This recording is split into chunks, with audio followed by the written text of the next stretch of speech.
बाबाए उर्दू मौलवी अब्दुल हक हयात व खिदमत।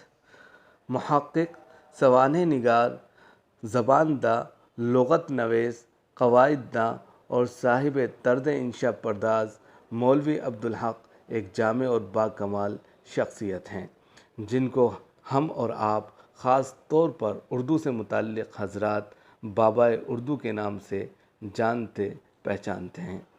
सामीन, नाज़रीन, जैसा कि आपको मालूम है कि आज का मौज़ूए सुख़न बाबाए उर्दू मौलवी अब्दुल हक हयात व खिदमत हैं, इसी के पेश नज़र फ़िलवक्त हम मौलवी अब्दुल हक की हयात व खिदमत पर गुफ्तगू करेंगे। बाबाए उर्दू मौलवी अब्दुल हक उर्दू ज़बान के उन शहदाइयों में से हैं जिन्होंने अपनी सारी ज़िंदगी उर्दू ज़बान व अदब की खिदमत के लिए वक़्फ़ कर दी थी।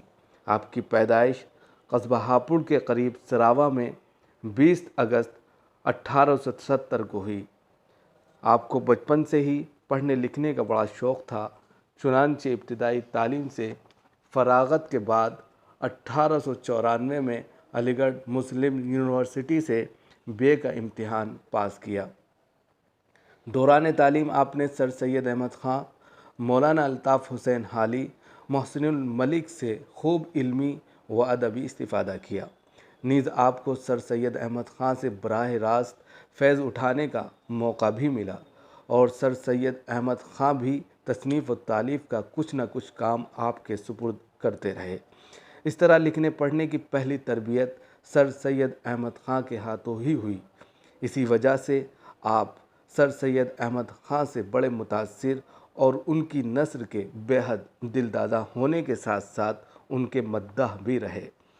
लेकिन हम देखते हैं कि मौलवी अब्दुल हक ज़हनी तौर पर सर सैयद अहमद ख़ां के मुकाबले हाली से ज़्यादा नज़दीक नज़र आते हैं। गोया उनकी तहरीरों पर हाली का सबसे ज़्यादा असर नुमाया है। आप बोलचाल की सादा ज़बान में पुरखुलूस जज्बात का बेलाग इजहार करते हैं। हर बात को खूब सोच समझ कर लिखते हैं।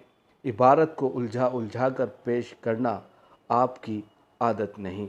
जो कुछ लिखते हैं साफ़ सुथरे आम फहम अंदाज, सहल और आसान उसलूब में लिखते हैं।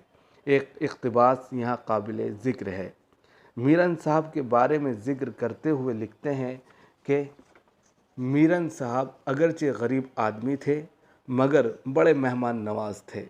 जब कभी दिल्ली जाना होता तो बग़ैर दावत किए और खाना खिलाए नहीं छोड़ते थे। खाना बहुत मज़े का और सलीक़े का होता था। चुनांचे इसी के पेश नज़र डॉक्टर अब्दुल्ला साहब आपके बारे में एक जगह रकम तराज हैं। मौलवी अब्दुल हक का अहम तरीन अदबी कारनामा उनका साफ़ सुथरा और निखरा हुआ उसलूब बयान है, जिसमें तजर्बात आम और फसीह व बलीग़ बोलचाल शीरो शकर हो गई है कि हम उनकी तहरीरों को हकीकी सादगी और फितरत का पैकर कह सकते हैं। ये ऐसी सादगी है जो दबिस्तान सर सैयद के किसी दूसरे के यहाँ नहीं मिलती।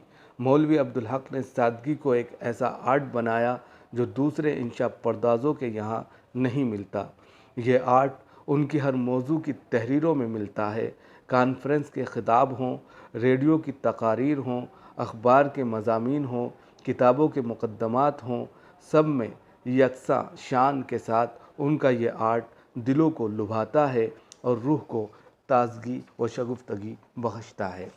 सामीन, उर्दू अदब में कदीम किताबों की तदरीस व तरतीब और इशाअत का काम भी उनका एक बहुत बड़ा कारनामा है।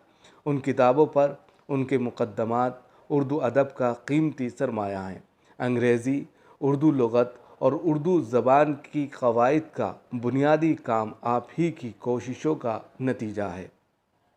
इस तरह आप सही मानों में उर्दू के मोहसिन और सरपरस्त रहे। आपने अपनी ज़िंदगी, अपनी सारी ज़िंदगी उर्दू ज़बान की बका और तरवीज व इशाअत के लिए वफ़ कर दी थी। नीज़ आपने हर महज़ पर उर्दू ज़बान के लिए हमेशा क़ुरबानियाँ पेश की। मसलन जामे कबीर, तनक़ीदात अब्दुल हक, मुक़द्दमात, खुतबात अब्दुल हक, चंद हम असर, मरहूम दिल्ली कॉलेज, उर्दू की नशो नुमा में सूफिया किराम का हिस्सा, یہ تمام کتابیں آپ کی مرہون منت، اردو کا بیش بہا سرمایہ اور تنقید و تحقیق کا اعلیٰ نمونہ ہیں۔ علاوہ ازیں آپ نے بہت سی کتابوں پر محققانہ مقدمے، دیپاچے اور پرمغز تبصرے بھی لکھے ہیں، اور اردو جیسا بلند پایہ رسالہ بھی نکالا ہے جس کا ہر شمارہ مستقل کتاب کی حیثیت رکھتا ہے۔ نیز اس کے بیشتر مضامین تحقیق و تنقید کا اشارہ ہوا کرتے تھے۔ چنانچہ اس رسالے کے ذریعے آپ نے اردو ادب کے علمی و تنقیدی سرمایہ میں بیش بہا اضافہ کرنے کے ساتھ ساتھ اردو زبان و ادب کو زندگی کی صحت مند قدروں کا ترجمان بھی بنایا ہے۔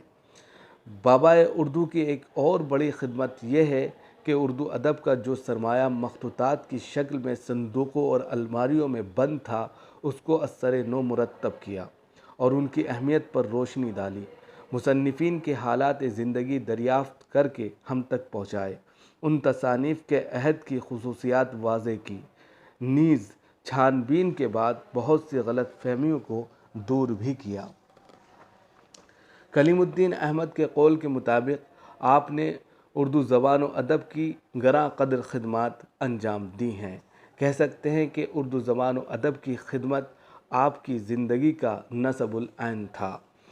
اس کا اندازہ اس سے بھی لگایا جا سکتا ہے کہ تعلیم سے فراغت کے بعد پنجاب اور حیدرآباد میں مختلف عہدوں پر فائز رہے۔ کبھی تو آپ نے عثمانیہ یونیورسٹی میں شعبہ اردو کے صدر اور پروفیسر کے عہدے پر رہتے ہوئے اردو ادب کے باغیچے میں بے شمار پھلواریاں لگائیں، تو کبھی انجمن ترقی کے اردو کے سیکریٹری کے منصب اعلیٰ پر فائز رہتے ہوئے انجمن کی لائبریری میں بہت سی نادر کتابوں کا ذخیرہ کیا اور ادب کے دامن کو خوشیوں سے بھر دیا۔ بعض ازیں شخصیت نگاری بھی آپ کا پسندیدہ مشغلہ ہے۔ اس موضوع پر آپ کی شہرت یافتہ کتاب چند ہم عصر قابل ذکر ہے، جو آپ کے 18 خاکوں کا مجموعہ ہیں، جبکہ یہ خاکے آپ نے مختلف اوقات میں تحریر کیے ہیں۔ ان خاکوں میں سب سے طویل خاکہ سر سید احمد خاں کا ہے، جسے بیک وقت خاکہ اور مضمون دونوں کہا جا سکتا ہے۔ حالی امیر مینائی، محسن الملک اور وحید الدین سلیم کے علاوہ مولانا محمد علی کا خاکہ اس کتاب میں درج ہے، لیکن قابل ذکر بات یہ ہے کہ 2 گمنام شخصیتوں کے خاکے پیش کر کے مصنف نے انہیں امر کر دیا ہے۔ ان میں سے ایک نور خاں اور دوسرے دیومالی ہیں۔ ان دونوں کو آپ نے بہت قریب سے دیکھا اور ان میں ایسی خوبیاں پائیں کہ قلم اٹھانے پر مجبور ہو گئے۔ اس طرح یہ ثابت ہو گیا کہ انسان کتنا ہی معمولی اور گمنام کیوں نہ ہو، اگر اس میں قابل ذکر اوصاف موجود ہیں تو یقیناً وہ کسی نہ کسی خاکے کا موضوع بن سکتا ہے۔ دیومالی شخص نہایت معمولی انسان تھا، ذات کا ڈھیر تھا، اس ذات کو بہت حقیر سمجھا جاتا تھا، لیکن آپ انسانوں کے درمیان کسی طرح کی اونچ نیچ کے قائل نہیں ہیں۔ آپ کی رائے ہے کہ سچائی، نیکی اور حسن کسی کی میراث نہیں ہے۔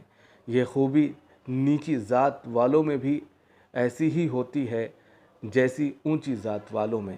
اس طرح دیومالی کا خاکہ ایک سبق آموز خاکہ ہے۔ اس طرح آپ نے مختلف جہتوں سے اردو زبان و ادب کو مالا مال کیا، اس کو وسعت و ہماگیری بخشی، اردو زبان کے تحفظ کے لیے راہ ہموار کی، جس پر الہ آباد یونیورسٹی نے LL.D اور علی گڑھ مسلم یونیورسٹی نے D.Litt کی اعزازی ڈگریاں دے کر آپ کی مجموعی خدمات کا اعتراف بھی کیا۔